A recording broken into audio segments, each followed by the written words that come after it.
பிரியமானவர்களே, இயேசு கிறிஸ்துவின் நாமத்தினாலே அன்பின் வாழ்த்துக்கள். இந்த நாளிலும் கூட கர்த்தர் நம்மோடு கூட பேசுகிற தமது பலனுள்ள வார்த்தை 38ஆம் சங்கீதம் 15ஆம் வசனம். கர்த்தாவே, உமக்கு காத்திருக்கிறேன், என் தேவனாகிய ஆண்டவரே, நீர் மறு உத்தரவு கொடுப்பீர். ஆமென், அல்லேலூயா. கர்த்தர் இந்த நாளிலும் கூட இந்த வார்த்தையின் வழியாய் நம்மோடு கூட இடைப்படுகிற தேவனாய், நம்மை பலப்படுத்துகிற தேவனாய் இருக்கிறார். இந்த வார்த்தை சொல்லுகிறபடி, கர்த்தாவே, உமக்காக நான் காத்திருப்பேன், உமது நேரத்துக்காய் நான் காத்திருப்பேன். கர்த்தர் நமக்கென்று ஒரு நேரத்தை, காலங்களை வைத்திருக்கிறார். நம்முடைய விண்ணப்பங்கள் உண்டு, வேண்டுதல்கள் உண்டு, எதிர்பார்ப்புகள் உண்டு.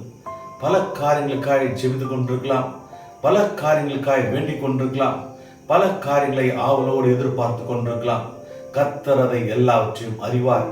அதை எல்லாவற்றையும் அறிந்து நீங்கள் வேண்டிக் கொண்டதற்கும் அதிகமாய் கிரியை செய்ய கர்த்தர் ஒரு காலங்களை வைத்திருக்கிறார், ஒரு நேரத்தை வைத்திருக்கிறார். அந்த நேரம் வருவரையில் நாம் காத்திருப்போம் என்று சொன்னால் கர்த்தருடைய கரத்திலிருந்து சிறந்ததை நாம் பெற்றுக்கொள்வோம். கர்த்தாவே, உமக்காக நான் காத்திருக்கிறேன். இந்த நாளிலும் கூட நீங்கள் பல காரியங்களுக்காய் காத்து கொண்டிருக்கலாம். கர்த்தர் அதை எல்லாவற்றையும் அறிவார். எதிர்பார்த்து கொண்டிருக்கிற காரியங்களை அறிவார். உங்கள் ஏக்கத்தை கர்த்தர் அறிவார். விசுவாசத்தை இந்த நாளிலே அறிக்கையிட வேண்டும். விசுவாசத்தினாலே இந்த நாளில் இந்த வார்த்தையை நாம் சொல்ல வேண்டும். கர்த்தாவே, உமக்காக நான் காத்திருக்கிறேன், என் தேவனாகிய ஆண்டவரே, நீர் மறு உத்தரவு கொடுப்பீர். நான் நிச்சயமாய் விசுவாசிக்கிறேன் அப்பா. நான் உமக்காய் காத்திருக்கிறேன். நீர் கொடுப்பதை சிறந்ததாய் கொடுப்பீர். நீர் கொடுப்பதை நிரந்தரமாய் கொடுப்பீர்.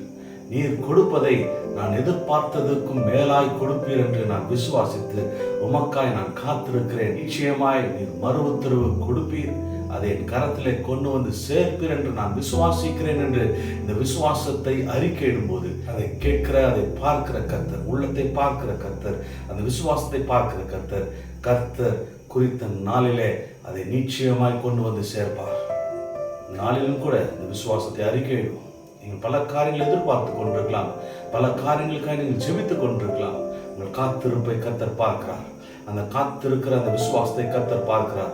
நீங்கள் காத்திருக்கும் போது பொல்லாத சத்துருவானவன் உங்களை காத்திருக்க விடாதபடி பல காரியங்களை செய்து உங்கள் விசுவாசத்தை சீர்குலைக்க பார்ப்பார். அதன் மத்தியிலே நீங்கள் பேச வேண்டிய வார்த்தை, என் கர்த்தருக்காய் நான் காத்திருக்கிறேன், என் கர்த்தர் எனக்காய் செய்து முடிப்பார், என் தேவனாகிய ஆண்டவர் எனக்கு மறு உத்தரவு அருளுவார், என் காரியங்களை வாய்க்க செய்வார் என்று நான் நம்பி இருக்கிறேன் என்று சொல்லி விசுவாசத்தை அறிக்கையிடும் போது கர்த்தர் நிச்சயமாய் செய்ய வல்லவராக இருக்கிறார். அவர் வாக்கு மாறாத தேவன், நிச்சயமாய் செய்து முடிப்பார். எங்கள் அன்பின் பரலோக பிதாவே, இயேசு கிறிஸ்துவின் நாமத்தினாலே சமூகத்தில் வருகிறோம்.